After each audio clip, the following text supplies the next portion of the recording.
তিন বন্ধুর পরীক্ষা। একবার তিনজন বন্ধু একসাথে হজে যাচ্ছিল। পথ অনেক দীর্ঘ ছিল, তাই তারা এক রাতে এক গুহায় আশ্রয় নেয়।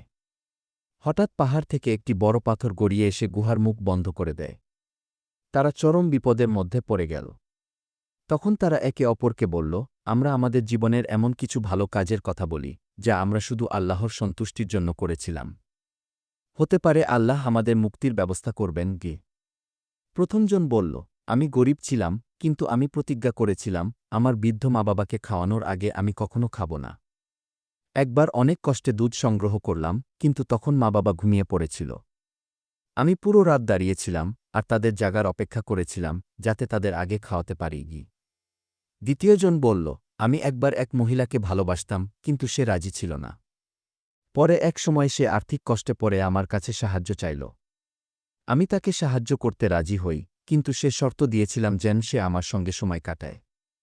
যখন সে রাজি হল, তখন আমি আল্লাহকে ভয় করে কিছুই করিনি এবং তার ইজ্জত রক্ষা করেছিলাম। তৃতীয়জন বলল, আমি একবার একজন মজুরকে কাজ করিয়েছিলাম, কিন্তু সে মজুরি না নিয়েই চলে গিয়েছিল। আমি সেই অর্থ দিয়ে ব্যবসা করলাম, গরু, ছাগল, ক্ষেত, সব কিছু হল। অনেক বছর পর সে ফিরে এল। আমি বললাম, তোমার সেই মজুরি থেকে যা কিছু হয়েছে সবই তোমার, সে সবই নিয়ে গেল। তারা যখন এই তিনটি ঘটনা আল্লাহর উদ্দেশ্যে উল্লেখ করল, তখন আল্লাহর রহমতে সেই পাথর সরে গেল এবং তারা গুহা থেকে নিরাপদে বের হয়ে এল।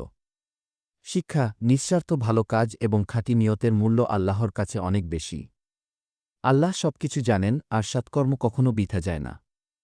পরবর্তীতে আরও সুন্দর সুন্দর ইসলামিক ভিডিও পেতে সাবস্ক্রাইব করুন এবং বেল আইকনটি ক্লিক করে রাখুন যাতে কোনো ভিডিও মিস না হয়ে যায়।